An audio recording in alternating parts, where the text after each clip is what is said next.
So I have another sales story for you. So I used to be in sales for a long time, and I learned a lot of lessons that have helped me throughout my eBay career. So I used to sell advertising, digital advertising for AT&T. I got a call from a plumber. He needed advertising. So typically we get a lot of advertisement opportunities from plumbers, electricians, HVAC. That's like bread and butter. Every lead to them is a ton of money. So typically when we go to their home or their business, it's not anything it's remarkable. It's regular house. Go to this guy's place, gated community. It is easily the biggest mansion that I had seen in the longest time. And it's on a street of mansions, and he had the biggest mansion. So I'm pulling up thinking, maybe I'm in the wrong neighborhood. I wasn't. Went in, guy greeted me, really nice guy. Came into this dining room area, huge table, sat down, and we just started talking advertising to get leads for plumbers. And I just, I'm looking around at this multi-million-dollar place and this giant table that's just full of walkie-talkies.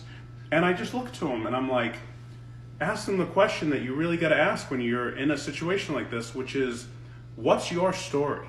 And he said to me that 20 years earlier, he was a plumber.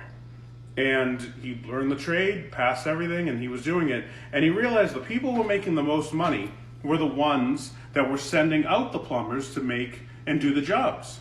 So he realized, why am I going out and doing the jobs? I should be the one sending out the plumbers to do the job. So it wasn't an overnight thing, but he realized he hired a couple plumbers. And they started working for him, and he still stayed a plumber.